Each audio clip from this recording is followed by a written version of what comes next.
দর্শক, কৃষি প্রবিধি, কৃষি সমৃদ্ধি। একটা কৃষক শুধু তার নিজের জন্য করে না, সে পুরো দেশের হয়ে কাজ করে। তো সেই সুবাদেই আজকে শাহাদত ভাইয়ের সবজির প্লটে তিনি নানান ধরনের পরিবেশ বান্ধব প্রযুক্তি ব্যবহার করে অনেক ভালো চাষাবাদ করেছে এবং তার ফলনও অনেক ভালো। তো আসুন, শাহাদত ভাই কিভাবে আমাদের প্রযুক্তিগুলো ব্যবহার করে, কি কি প্রযুক্তি ব্যবহার করে সে ভালো ফলন পেয়েছে, সেই জিনিসটা আসলে আমরা আজকে দেখবো।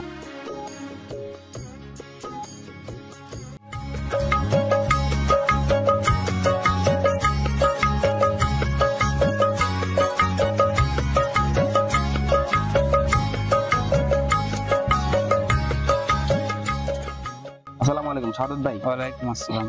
আচ্ছা, এই যে আপনি যে টমেটো লাগিয়েছেন, এটা তো মানে খুবই বাম্পার ফলন। জি, এর মানে ভালো ফলন হয়েছে। হ্যাঁ, আসলে এর মূল কাহিনীটা কি বলবেন? যে এত সুন্দর ফলন, কোনো রোগ বালাই পোকামাকড় নাই, অনেক সুন্দরভাবে কিন্তু আপনারা চাষ করেছেন। এর মূল কাহিনীটা কি, মানে কিভাবে করলেন আপনি? মূল কাহিনীটা হচ্ছে আপনার মাটিতে জৈব সার দিতে হবে, তাহলে আপনার গাছটা ভালোভাবে বাড়বে। তারপরে পরিচর্যা করতে হবে, গাছের ছত্রাকনাশক, কীটনাশক, এগুলো আগাছা থাকা যাবে না। আগাছা থাকা যাবে না। জমি প্রতিনিয়ত আপনার যত্ন করতে হবে, খেয়াল রাখতে হবে কোনো পোকামাকড় ধরে কিনা, ছত্রাকে ক্ষেত নষ্ট করে কিনা, এগুলা। তো আসলে সারের যে মূল উপাদান সেটা হলো আপনার এই কম্পোস্ট সারে। এটা হলো জৈবিক পদার্থ, এটা মনে হয় গাছে কোনো ক্ষতি হবে না, পুষ্টিগুণ বাড়াবে, তাই না ভাই? তো মাটির উর্বরতা শক্তি দীর্ঘদিন বজায় থাকবে এবং আপনার যে কোনোই গাছ বলেন আপনার ফলন ভালো হবে, গাছ ভালো থাকবে, পোকামাকড় কম হবে। দেখুন দর্শক, একটা থোকায় কতগুলো ফলন, একটা গাছে প্রায় কয় কেজির মতো ফলন হবে তাও ভাই আশা করা যায়? তার তো 6 থেকে 7 কেজির মতো ফলন হবে। একটা গাছে কিন্তু 6 থেকে 7 কেজি ফলনের মতো। আরো তো মনে করেন অনেক ফলন উঠাইছেন, তাই না? হ্যাঁ, আরো ফলন উঠাইছে। এটা আরো ধরবে, এটা উপর দিকে যাবে, আরো ধরবে। শাহাদত ভাই, এটা তো তরমুজ গাছ, না? জি ভাই, হ্যাঁ তরমুজ গাছ। তরমুজকে এবার প্রথম আপনি?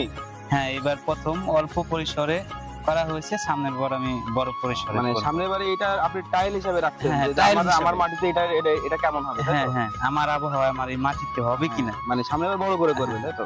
দর্শক দেখতে পাচ্ছেন যে শাহাদত ভাই কিন্তু এখানে টাইল অবস্থায় রাখছে। তো এখানে কিন্তু এই যে উনি শুরু করছেন অল্প পরিসরে। তো ভাই আশা করা যাচ্ছে সামনের বার ভাইয়ের জমি থেকে আমরা তরমুজ পাবো, আশা করা যায় নাকি ভাই? জি ভাই, আল্লাহ যদি বাঁচে রাখে। দেখেন তরমুজ কিন্তু অনেক ফুল চলে আসছে কিন্তু। হ্যাঁ হ্যাঁ। আচ্ছা চলেন আমরা সামনের দিকে আর একটু দেখি।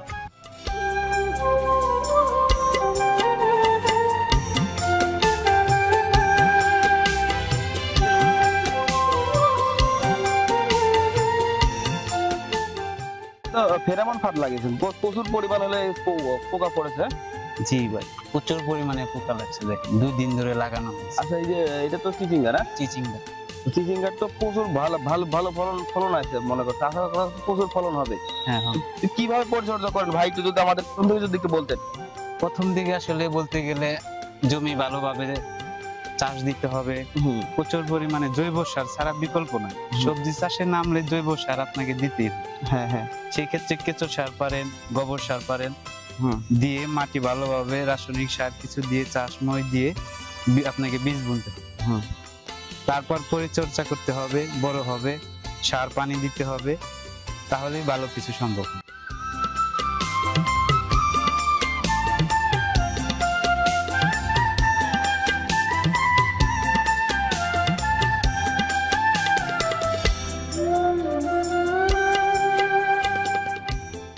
শাহাদত ভাই, যে এত সুন্দর যে আপনি ফলন ফলিয়েছেন, এখানে আপনার কোনো সহযোগী কোনো কেউ এসেছিল আপনাকে যে এরকম পরামর্শ দেওয়ার জন্য, যে এইভাবে করেন, কৃষি সম্প্রসারণ থেকে বা অন্য কোনো সংস্থা থেকে? হ্যাঁ, কৃষি সম্প্রসারণের পাশাপাশি আপনাদের বন্ধু ফাউন্ডেশন আছে, তারা আমাদের কাছে আসে, তারা বিভিন্ন পরামর্শ দেয় এবং জৈবিক উপায়ে চাষাবাদ করার জন্য তারা তাগিদ দেন।